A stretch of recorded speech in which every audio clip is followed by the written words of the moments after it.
Hi there, I am Sarah Colas. Welcome to the Dressing Up podcast, where we talk about all things bridal, dresses, and general dressing up topics.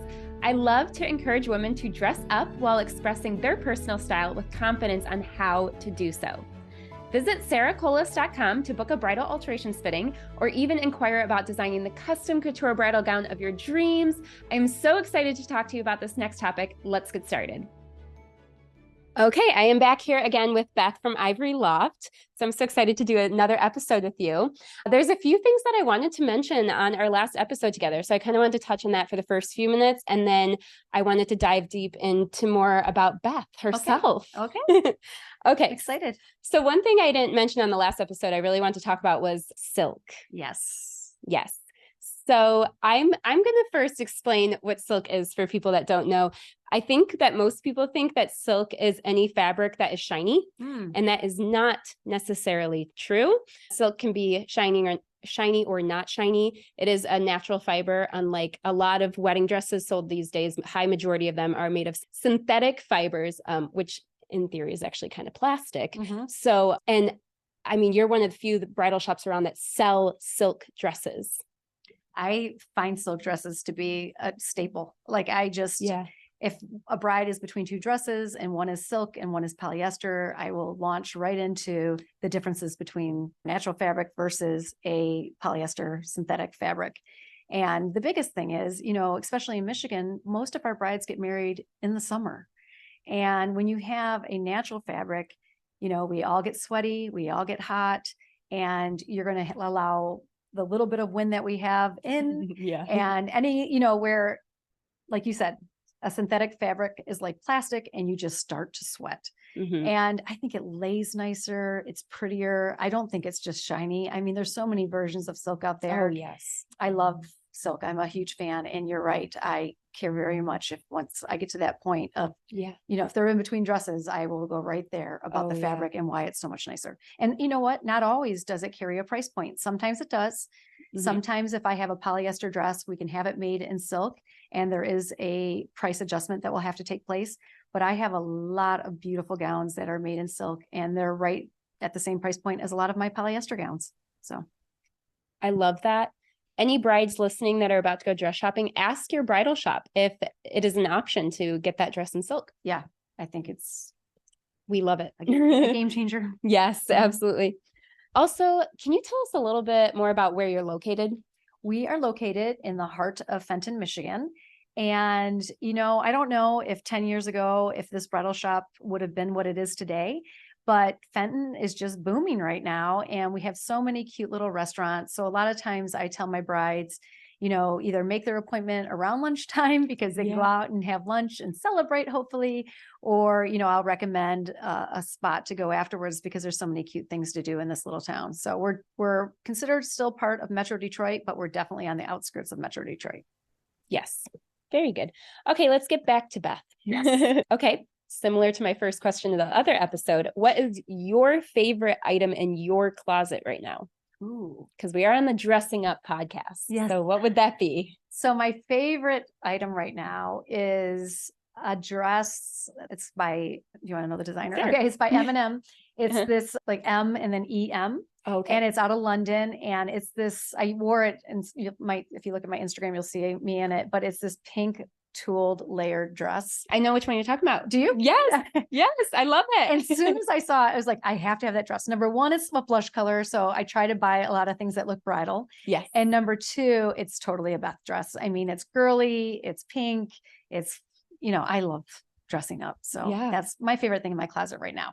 That sounds very fitting. And it's like almost bridal. Right. It's almost bridal, but it's not. It's not, but it's almost. Yes. Yes. Love that. Let's talk about your wedding dress. Tell us about it. Well, there's an interesting story about my wedding dress, actually. Like I told you in the previous episode, I felt like such a connection to the store that I bought my dress from. And at the time, it wasn't a well-known designer, but it was made out of all silk. It's a dress, in my opinion, that I could still sell in my shop today. Very classic. Wow. Just, a little bit off the shoulder. It was, I wouldn't call it a ball gown, but it was between an A-line and a ball gown. It was a nice full skirt, very classic, something that, you could see wearing, 25 years ago or currently today.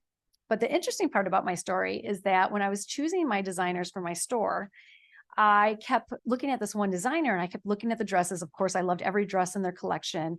And the name of the designer is Leanne Belter. And I thought to myself, was that my dress?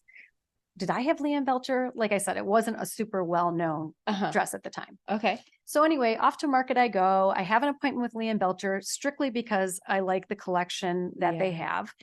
And I got there promptly and they were running over with another salon. And so I was waiting and getting a little bit impatient. And she finally turned to me and she said, well, how do you know Leanne Belter? And I said, well, because my dress was Leanne Belter. And she looked at me and, I'm older. And she thought, really? And I thought, maybe it's not Leanne Belter, maybe I have the wrong designer, but I just kind of thought it was. It just seemed like it rang a bell. So anyway, she's like, well, there's only, when did you buy your dress? And I said, in 1995.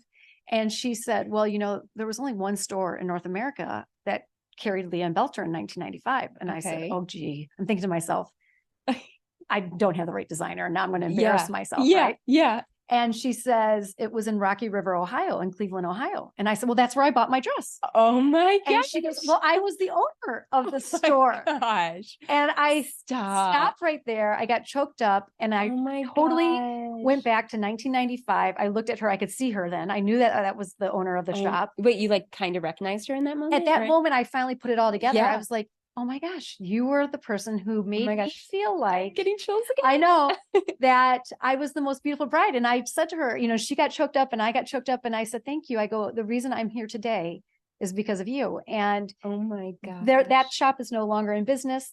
The name of the shop was The Perfect Bride. And I really felt like they made me the perfect bride. And isn't that the craziest story? And so now I carry Leanne Belter in my store for that reason, not just because of that reason. Yeah. That reason plays into it very nicely. Influence. Yeah. But talk about a designer who strictly produces and manufactures in silks and fine fabrics and beautiful laces. And I just am proud to say that, not only was my dress a Leanne Belter dress, but that I carry them now. So wow. Kind of a crazy story. I know. What a story. Yeah. What are the chances? I know. Oh my goodness. Wow. Such a perfect bride. They turned you right into a shop owner. Yep. Only 30 years later. But yeah. Oh, that's awesome. Mm-hmm. So tell us more about what your dress looked like. What was the neckline style? It was very classic in my opinion. It was all silk, white silk. And it was just a little sweetheart neckline, slightly off the shoulders, tight in the bodice, and then just a full skirt, a circle skirt. But what made my dress unique was that just on the shoulders, on the very tip of the shoulders that fell off the part of the dress that fell off my shoulders, had little green leaves, like hunter green leaves. Okay. And then down the back of it had a touch of these little leaves, just every 8 buttons, there was a green little leaf. And I loved it because at that time you weren't seeing any color. Yeah. And I put my bridesmaids in the hunter green as well. You were ahead of your time. I think I might have been. Yeah. That's awesome. Now, if you feel comfortable sharing, how much was your wedding dress? Okay, that's a really good question. You've told me before. Oh, did I? Yeah. My dress back then was almost $3,000. I think I paid $2,950 for it. Okay. And it was a big stretch at that time. I mean, I purchased it myself, but I also believed in the fact that number one, the quality was lovely. And I fell in love with it like most brides do. And I wasn't going to settle for anything less, but I just, I worked hard and I paid for it myself. And I was just bound and determined to have it. And I think even back then, I remember seeing a difference just in quality versus, something that's completely manufactured in a factory. Yeah. Anyway, I just felt like it was really special. And so I was willing to put out the money at that time, which is kind of ironic because that's pretty much what we sell dresses for today. Yeah, I know. That's I think if I did enough research, I could write a whole book on that topic because I think clothing prices, in all honesty, has almost gone down. I know. It's inflation proof or something. Somebody told me that in 2008, it reset the bridal market. And I think they were just increasing up till 2008. And then we had that. Yeah. And then at that time, the price of dresses just started all over. And so, Interesting. I see sometimes on like Pinterest or wherever the little like not screenshot, a photo of a catalog that was selling bridesmaid dresses or wedding dresses. And so many of them, I'm looking at these bridesmaid dresses they're selling in these catalogs that I'm sure weren't luxury marketed or anything. And they're like $270 for a bridesmaid dress back in 1985. And I mean, that's wild to me because that in today's world, I actually think is expensive. Yes. Which is crazy. For sure, my bridesmaids paid over $200 a dress at that time. And like you said, I mean, now the dresses that we carry here are Jenny U, and they range from, if you buy your dress here, we give you 15% off. So typically that dress can be anywhere from $250 to $300. So really in, 30 years, it's not that much of a price hike. Yeah. But people, you can find, because of the internet, of course, you can find things cheaper. So yeah, for sure. Okay. When looking back at your wedding, what are some things you were really happy about and some things you might have changed if you were to do it different? There wasn't that much I would have changed. I think that the world of weddings has changed a lot since I got married. So when I compare the two, sometimes I offer advice to my brides because of that reason. I think that we tend to get caught up on what we see on social media or what other people are doing at their weddings, and people are spending money on things that I might deem to be a little unnecessary. I think, some of the things that, of course, that I would suggest people spending their money on would be, number one, of course, the dress, because that is the picture at the end. That is what makes you feel a certain way that day. That is what you've dreamed of your whole life. It's in all your wedding photos around your house, your whole life. Right. So I think the dress is a big piece of it that I find to be very, very important. Your flowers. I think flowers are really important for a wedding. I don't know that having a photo booth and having all these other things that people are doing at weddings today. And therefore, I think you get one budget and you're trying to split it up into, 20 different things when really what matters, your photographer matters, your flowers matter, the venue, of course, and the other thing I would suggest is maybe not having 300 people at your wedding. Now, some people just have big families, and I understand that, but you think you have to invite all your coworkers and you have to invite people that, you're friends with at that moment that you might not be friends with 20 years from now. I mean, those people that really mean something to you and you want to have on your special day are the people that I would include. How many people were at your wedding? I had about 175. That's a good number. I think it is a good number. I think it's not too big. Yeah. And then yet you can still include. It still feels like a big wedding, but it's not overboard. Right. Yep. Oh, that's great. Tell us about some of the items. We've talked about this before. That's why I'm asking about some of the items on your wedding registry. Ooh, on my wedding registry. Again, Sarah, you're making me date myself with every one of these questions. I love it. Well, you have to realize when I got married, we didn't have TJ Maxx and Home Goods and all these great stores where you can go get a comforter for $69.99. Yeah. So, but I'm old school too. My mom raised me with traditions, and I think that traditions are so important. And I know some people will just hear me say this and totally disagree, but my kids won't disagree because I still set my table at Christmas time and Easter and all those important occasions with my fine china, my sterling silver, my crystal. And I know a lot of people just pack it up and they don't put it out, but I just find that, having tradition brings the family together. It's something that we can all look forward to. I love dressing up. I love dressing up for the holidays. And I think that a beautiful table matches dressing up. I mean, I don't know. We can all use paper plates and wear our leggings every other day of the week. I think there's a few important times of the year that it calls for pulling those things out that I got from my wedding registry. So I will say I did register for silver and crystal and fine china and beautiful linens. I'm going to interrupt you real quick because I think that this topic can often be misunderstood and that your friends and family bought you these items years ago, but you're still using them today. So there was an investment made right at the beginning and you're still using those things. You're not, to me, it sounds like you're not buying new Christmas dishes every single year when they get all trendy and you got to keep up with the next trend. You're reusing these things over and over and over. You're not spending the money down the road with all these trendy items. So I'm all about that. Well, and I think that, we've become such a disposable world where overconsumed. And so we do go and we buy a different version of plates for this particular occasion and plates for that particular occasion, or we throw away the wine glasses because we don't like them anymore. And I think that, like what you said, I don't do that. And I pull out what I have, but what I have is pretty special. I think the investment up front, if I break something, I get a little, choked up or whatever. And I try to find it on eBay and I replace it because, and my kids, they probably didn't like washing the dishes by hand when they needed to be. And they were probably like, Mom, why are you going to these, tall efforts to have this type of dinner or whatever?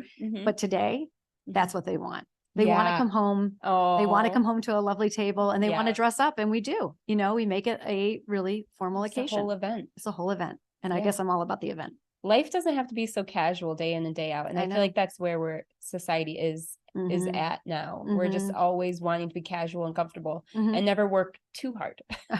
Well, and I will say that there's a time and place for being comfortable. I like to be comfortable too and not pull out the china and all that. I mean, but there's a reason for it as well. And I think it's really special. There's special moments for that. I love it. You mentioned something before about your shams or your comforter or something. Yeah. What was that? What I was trying to say earlier was that, there was not a Home Goods, there was not a TJ Maxx. And so we would go and register for these expensive comforters, expensive shams. Like you would not believe, I can't even remember. I think, and this is again, 30 years ago, a comforter could have been over $200 and your shams could have been then $60 and then your sheets were $80. And that's pre-inflation. That's pre-inflation. And this is a long time ago because we didn't have those types of places. So now, I've even become a little bit of a disposable person in the sense when I get tired of a comforter, I replace it because I can. But back then you held on to it because you knew what you paid for. It was a big deal to get, I registered for things like that. And I, took such great care of it because you couldn't just go out and replace it very easily. Everything was expensive when it came because we didn't have that mass buying and have all those choices. And we certainly didn't have Amazon and the internet and that kind of thing. So yeah, for sure. Where did you register at? I registered at a really small little store in Chagrin Falls. At the time I was living in Cleveland. Okay. And that had kind of, really special items. But then I also registered at that time it was Marshall Field's, which today it is Macy's. And then I registered at Neiman Marcus because they carried my china. Nice. Very good. Love that. So that seems to be like a common theme too, is people are registering at multiple places, which is great. Yeah. Tell me about how important you think it is to be a timeless bride, because I have feelings on both sides. Being timeless is great. However, I think maybe sometimes people interpret timeless in the wrong way. Maybe. I 100% agree with that. I think that timeless, they think, is super conservative and super, like maybe my dress that I wore, 30 years ago. That's not what I mean. I mean, right now we carry Made with Love, which is our most popular designer.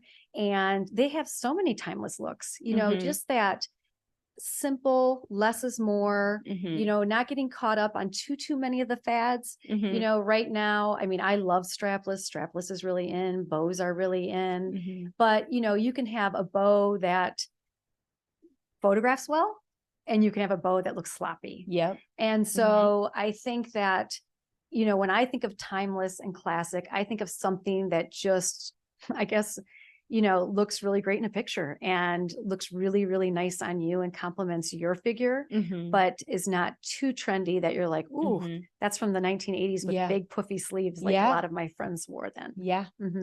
Yep. I also think the misconception with timeless is simple. And I think that one way to be timeless is to wear something that's not trendy right now. So AKA maybe something that's not really even in style right now, because then when you look back in 20 years, you're not going to say that was such a 2023 dress. Right. 100% agree. There's that. Do you have any particular thoughts on bridesmaid dresses? What trends you like or what styles you like? Or well, I love what they're doing right now where you can have multiple styles, but either in the same fabric or a coordinating fabric in the same color. I really love that. I think you can go too far with that. I've seen some that are like all over the rainbow and are too much, but I think that it's important that the dress fits the bridesmaid. I think that's number one, right? Okay, you don't want to put somebody in a dress that Force doesn't, it. that doesn't flatter their figure. Mm-hmm. So by allowing different styles and allowing different fabrics, such as, satin looks great, on like Miss America, somebody who's, 5'8" and bone thin, but it doesn't look great on everybody. And not even somebody who's just not bone thin, So I think that allowing different fabrics and allowing, just like I said, different styles for different body shapes is really a great trend that I love seeing. But I will go back to that timeless and classic. I do think that less is more. You don't want to go too crazy. You don't want to have, these weird patterns or shapes or whatever. You kind of want to just be, We talked about this before. I want to hear your thoughts on being gifted money from your parents for your wedding.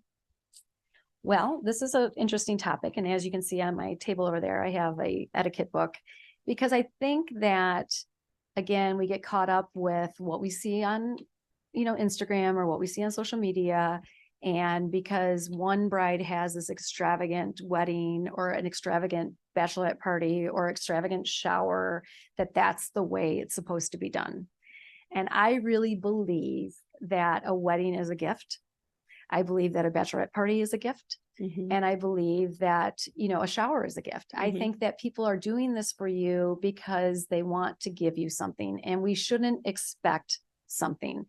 If a bridesmaid wants to throw you a bachelorette party and she doesn't have the means to do it in Miami or in Vegas, that's okay. Like, I don't know that we should be expecting, especially these kids who are throwing these parties are young. They haven't even worked that long, And I think that we've gotten caught up on, well, where am I going to go for my bachelorette party? Or where am I going to have this wedding? And is my, mom and dad going to pay for this? And, hopefully they can, but if they can't, that's okay. You can have a smaller wedding. You can choose a different venue. You can wait a year or two and help pay for it. I think that there's, we've got this perception out there that this is what a wedding should be. And I hope that it can be for most, but if it can't be, it's okay doing something different and maybe a smaller scale, and realizing that your parents don't owe you it. And for that matter, I'm going to touch on the groom's family. Two things that have changed. One, is it really all the bride's family that's supposed to incur the cost of the wedding? Maybe not, but you can also not expect the groom's family to pay for half, to pay for the bar bill, or to even pay for the flower bill. Whatever they choose to do, or the rehearsal dinner, whatever they choose to do, I think is so generous. And I think that, I don't know, I think that's just how life is. I'm a big person about gifts. A gift is a gift, and we should be very thankful for it. Yeah, for receiving it at all. Yep, absolutely. I mean, I can't agree with that more. I think, especially being a bridesmaid, there's all these expectations. And I think you're right in that the bride almost forgets that having a destination bachelorette party is a gift. And I think it's now more of an expectation, unfortunately.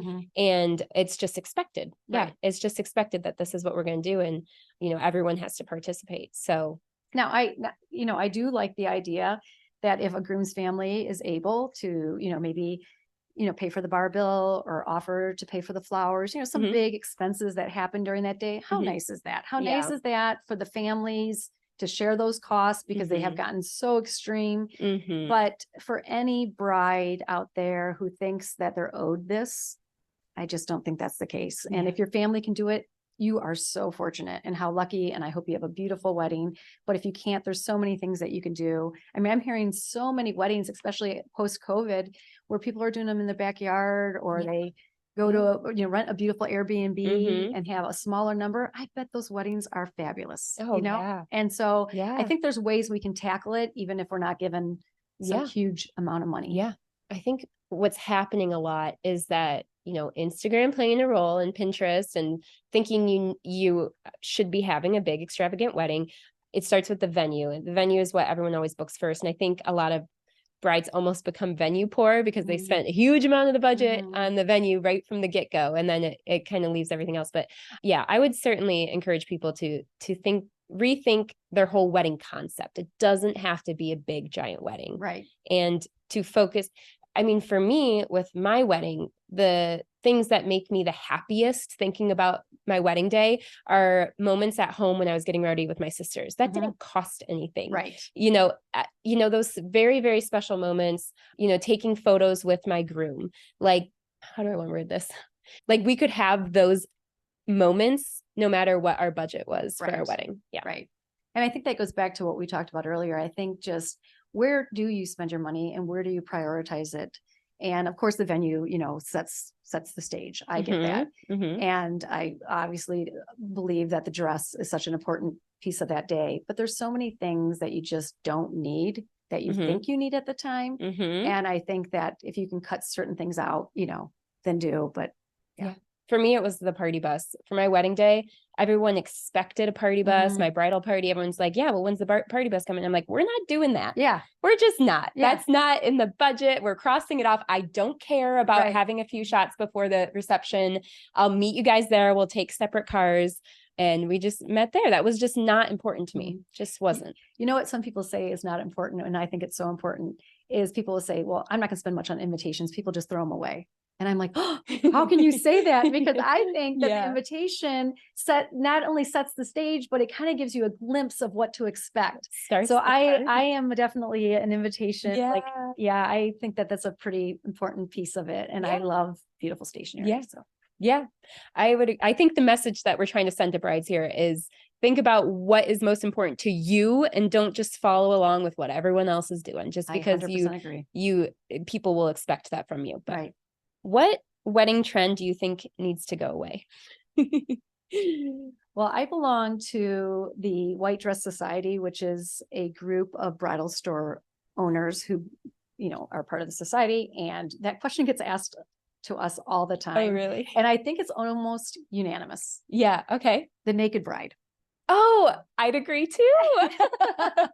Yeah. I think that it's so funny because you're like, whoa, do you not want to raise your neckline just a little bit? Because, grandpa might have a dance with you or, like, I don't know. Like, again, less is more. We don't need to see it all on your wedding day. If you're going to do that, maybe do it at your rehearsal dinner if you really have to have that kind of dress. But your wedding day is just not the place to be, There are some moments I have had to try and convince brides to cover up a little bit. Maybe we're going a little too far. I think this is a PG podcast, so I can't even say, but there's been things that needed to be covered up that I needed to mention. Yes. Same. What wedding trends do you see coming into style soon? Well, Michigan is a little bit behind what I see in New York I go to New York twice a year and I see all the new fashion. And so what I see coming this way right now, like I mentioned, I've seen a lot of bows. The bigger, the better. When I first opened, I couldn't sell a bow to, save my life. Okay. Strapless was a big no-no when I first opened. I'm getting a lot of strapless. That's one thing that I think is important to mention is that when a dress fits correctly, you should not have any problem with a strapless dress. Yes. And I think there's this perception out there that it's going to fit like your prom dress, but your prom dress is such a different dress than a wedding dress. And your mom didn't want to pay to have it altered properly. Yes. Yes. So I think that if you have a correctly fitting strapless dress, I think it's absolutely stunning. Seen a lot of color. We don't sell too much color here, but we do get the request. Some of my designers will, make in a blush tone or a champagne tone.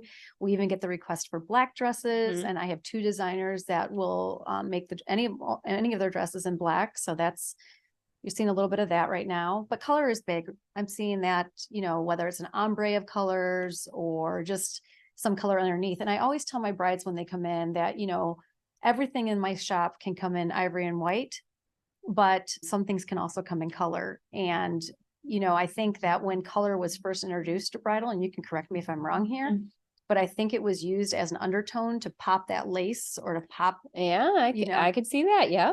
And so now people are enjoying that. And I think that's kind of fun and just kind of plays off their personalities. I started in bridal in 2012 and I remember seeing brides with dresses that had the champagne underneath with a white lace on top, which is so normal right now. But in 2012, I remember it was like so shocking. Like, oh my God, you're not wearing a white dress. Oh my gosh, that's crazy. Right. So modern. But now it's very normal. It's very normal. Yeah.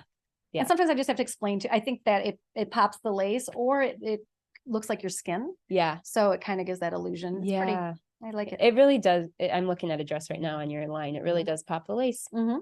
Yep. Then you can really see it instead of white on white. Last question for you, Beth, how would you describe your personal style? I would describe my personal style. I don't want to say I'm conservative, because I don't think that I'm conservative, but I definitely think that your top is not conservative. No, my top is not conservative right now.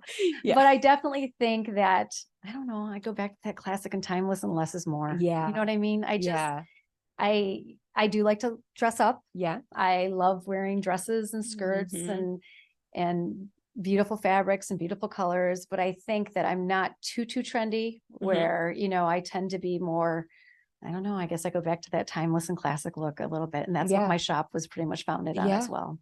Yeah, I think so. I think maybe something I could say about your style too is that you follow what's true to your personal style and not what's trending right now, which is something I try to do too. Yeah. It's style versus fashion. And I think, I know what fits my body. And I think that, that's such an important part of being a stylist, of being a bridal stylist, is looking at somebody. I can pretty much look at somebody and figure, okay, that's going to look good on them. And why don't I pull that? Or why don't I suggest this? And not always do they love it, but a lot of times they do. And they wouldn't even have considered it in the beginning. So yeah, I think what fits your body is probably what's really important. The most important. Yeah. All right. Well, thank you so much again, Beth, for both of our episodes here. So thankful. And thank you so much. Thank you for having me. Thank you so much for listening. I hope this episode has allowed you to approach the world with greater confidence in your own personal style. If you have any questions at all, feel free to reach out through email or the inquiry form on the website. I hope you are all ready to go and get dressed up. I look forward to sharing more dressing up tips with you in future episodes. Thanks so much.